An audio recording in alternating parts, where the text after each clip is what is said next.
Baik, Bapak Ibu dosen, Assalamualaikum warahmatullahi wabarakatuh. Berjumpa lagi dengan saya di channel Mimbar Intelek. Nah, ini masih lanjutan dalam petunjuk teknis layanan pengembangan profesi dan karir dosen berdasarkan Keputusan Menteri Pendidikan Tinggi, Sains dan Teknologi Republik Indonesia nomor 39 garis miring M garis miring Cap tahun 2026, di mana ini yang berkaitan dengan karir dosen ya. Nah, di video kali ini kita kembali untuk membahas sedikit potongan dari dokumen ini karena dokumennya cukup panjang, cukup banyak, 115 halaman. Jadi saya membawakannya per part ya, per bagian-bagian yang berkaitan dengan karir dosen. Nah, kali ini kita akan memasuki halaman ke-30 ya. Halaman 30, jadi biar tidak terlalu panjang, yaitu berkaitan dengan proses kenaikan jabatan akademik dosen. Nah, ini termasuk dokumen apa saja yang perlu Bapak Ibu persiapkan ya. Tapi sebelum saya membahas ini lebih dalam, saya mau informasikan kepada Bapak Ibu dosen bahwa bagi Bapak Ibu dosen yang ingin mendownload e-book yang bisa digunakan untuk menulis di jurnal Scopus, menulis di jurnal Sinta 1 hingga Sinta 6, menulis buku, ataupun kegiatan Tridharma yang lain, Bapak Ibu dosen bisa mendownloadnya melalui link yang sudah saya sediakan di dalam deskripsi dari video saya. Apalagi kita ketahui ya, di dalam kenaikan jabatan akademik dosen itu tuntutannya adalah kita harus publikasi dan angka kreditnya itu dipisahkan ya, antara angka kredit konversi dan angka kredit prestasi. Jadi jangan disia-siakan Bapak Ibu dosen kalau mau menulis jurnal Scopus, jurnal Sinta dengan cepat, dengan mudah. Namun Bapak Ibu juga bisa memfollow Instagram maupun Facebook saya karena biasanya yang berkaitan dengan informasi akademik ataupun webinar untuk penulisan jurnal Scopus dan lain-lain itu bisa Bapak Ibu dapatkan informasinya melalui Instagram, Facebook maupun TikTok saya. Oke Bapak Ibu dosen, tanpa panjang lebar, jadi pada proses kenaikan jabatan akademik dosen ini ternyata ada beberapa dokumen yang perlu memang harus kita siapkan sebelum kita memang untuk menuju terutama ke lektor kepala ataupun ke guru besar ya.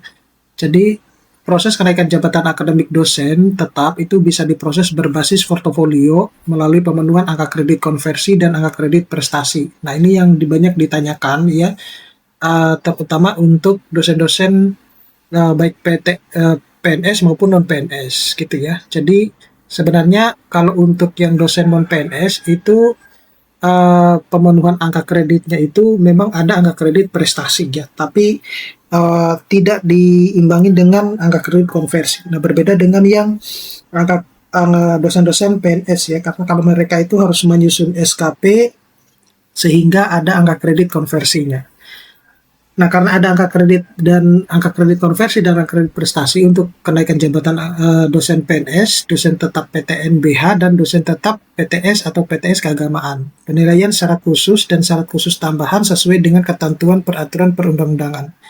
Nah, kenaikan jabatan akademik dalam ketentuan ini berlaku untuk dosen tetap Bapak Ibu dosen ya. Jadi kalau dosen yang tidak tetap tidak diperkenankan atau tidak wajib ya untuk menyusun atau melakukan kenaikan jabatan akademik. Nah, kalau kita lihat di sini dalam pengusulan kenaikan jabatan akademik dosen, perguruan tinggi itu menyampaikan dokumen persyaratan sebagai berikut ya. Ini dokumen-dokumen yang harus Bapak Ibu persiapkan. Jadi ada surat pengantar dari perguruan tingginya ya, baik itu perguruan tinggi negeri, LLDikti untuk yang PTS maupun kementerian lain ya.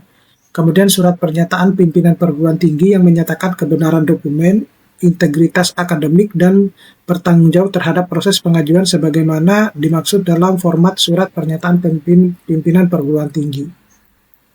Kemudian ada berita acara persetujuan Senat mengenai pertimbangan kepakaran sebagaimana dimaksud dalam format berita acara persetujuan Senat, dilampiri daftar hadir rapat Senat ya, terutama bagi teman-teman dosen yang akan ke lektor kepala maupun ke guru besar ya, karena kalau ke lektor kepala maupun ke guru besar untuk PTS itu selain melewati LE-Dikti maka kemudian diteruskan ke pusat ya. Kalau yang PTN BH pun ataupun PTN yang lain itu juga ke pusat.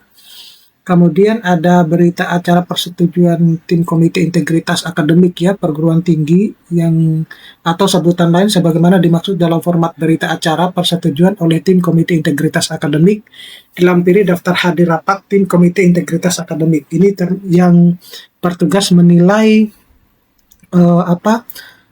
bidang angka kredit prestasinya ya. Dalam hal ini adalah publikasi-publikasi yang dihasilkan selama kenaikan jabatan akademik tersebut ya dari TMT terakhir gitu. Kemudian ada surat pernyataan pakra integritas keabsahan karya ilmiah dosen sebagaimana dimaksud dalam format surat pernyataan fakta integritas keabsahan karya ilmiah dosen ya. Nah, ini yang banyak yang harus dipersiapkan ya terutama untuk yang poin E ini ya. Kemudian laporan kinerja dosen BKD yang disetujui oleh pimpinan dalam hal ini mulai dari rektor atau direktur, ketua atau wakil rektor atau wakil direktur, wakil ketua atau dekan, ketua jurusan atau pejabat setara. Kemudian dokumen angka kredit kumulatif sebagaimana melampirkan jika pertama dokumen angka kredit integrasi bagi dosen PNS, kemudian dokumen angka kredit penyetaraan bagi dosen tetap PTNBH dan dosen tetap PTS atau PTS keagamaan, kemudian dokumen angka kredit konversi, angka kredit pendidikan formal, dan angka kredit prestasi ya. Pendidikan formal itu seperti ijazah Bapak Ibu dosen ya, jadi tidak berlaku untuk yang pendidikan non formal ya. Kemudian sertifikat pendidik bagi dosen yang mengajukan kenaikan jabatan akademik ke profesor ya. Dalam hal ini adalah saya kira Bapak Ibu dosen kebanyakan sudah menjadi ini ya, sudah mendapatkan serdos sehingga sudah memiliki sertifikat pendidik. Nah, yang menariknya itu adalah di I ini ya, jadi disertasi bagi dosen yang mengajukan kenaikan jabatan akademik ke profesor, dan tesis atau disertasi bagi dosen yang mengajukan kenaikan jabatan akademik ke lektor kepala. Itu. Jadi ini penting. Kenapa demikian? Karena yang dijadikan sebagai syarat khusus untuk ke lektor kepala ataupun ke guru besar itu merupakan dokumen publikasi yang bukan merupakan sintesis dari disertasinya atau tesisnya, semacam itu. Nah, ini yang harus ini. Tetapi di beberapa kasus, kalau yang saya lihat ya, terutama untuk penilaian asesor PAK nasional itu, ada yang sebenarnya entah itu karena mengomentari komentarnya review PAK nasional ya, sehingga ada istilah bahwa bukan istilah ya, tetapi beberapa orang itu lolos ya untuk dari merupakan sintesis dari disertasi atau tesisnya. Kalau bagi saya sebenarnya tidak ada masalah ya. Bagi saya yang penting itu adalah punya kontribusi. Kalau bagi saya sih seperti itu. Tapi ini sudah merupakan bagian ketentuan dari mereka yang sudah membuat aturan bahwa yang luaran disertasi ataupun tesis itu tidak bisa dijadikan sebagai syarat khusus ya. Tapi kalau saya tidak mau repot ya, kalau misalnya sebagai asesor PAK itu, bagi saya itu adalah penting publikasinya dan memiliki kontribusi sebenarnya. Kemudian ada bukti korespondensi karya ilmiah yang diajukan sebagai syarat khusus. Nah, ini yang perlu Bapak Ibu ketahui ya. Bukti korespondensi ini proses dari Bapak Ibu mulai dari submit hingga accepted. Nah, itu yang harus Bapak Ibu dosen kumpulkan ya. Termasuk dari submit emailnya, ada buktinya ya di OJS-nya itu ya kalau yang Sinta, kalau di jurnal online-nya ya kalau untuk yang internasional. Dan itu sebenarnya kalau kita masuk ke akun masing-masing itu sudah ada bukti korespondensinya ya. Nah, sangat berbeda kalau untuk yang jurnal Sinta itu kadang agak kesulitan kalau kita menemukan bukti korespondensi ya karya ilmiah. Jadi selama proses ini, apalagi kalau karya-karya kita itu prosesnya itu sudah lama ya gitu ya. Kemudian ada dokumen uji kemiripan karya ilmiah yang diajukan sebagai syarat khusus ya. Ini sebenarnya berkaitan juga dengan cek plagiasi ya, Turnitin itu. Nah, saya juga bingung ya dengan pada poin K ini ya. Karena logikanya begini, kita bermain logika ya. Artikel yang sudah publish itu adalah mereka sudah memenuhi syarat yang ditetapkan oleh jurnal tersebut, gitu. Jadi untuk apalagi kalau kita harus melampirkan dokumen Turnitin dan lain sebagainya. Nah, seperti itu.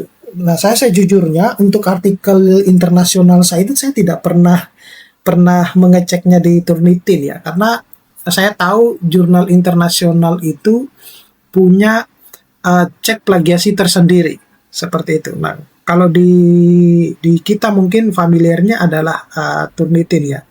Tetapi di jurnal-jurnal yang lain itu bisa menggunakan Authenticate ya, macam-macam seperti itu. Kemudian ada berkas kelengkapan rekognisi karya seni ya bagi yang mengajukan syarat khusus berupa hasil karya seni ya. Ini kemarin ada yang curhat ya. Saya sangat mengapresiasi, dia adalah salah satu dosen bahasa Inggris tetapi dia menghasilkan banyak karya seni ya. Termasuk dia menciptakan lagu untuk kampusnya semacam itu. Kemudian berkas kelengkapan syarat khusus tambahan bagi profesor yang mengajukan kenaikan jabatan akademik ke profesor. Nah, ini yang poin M itu salah satunya Bapak Ibu ada empat empat empat persyaratan tambahan, tapi Bapak Ibu dosen bisa milih salah satu dari empat tersebut.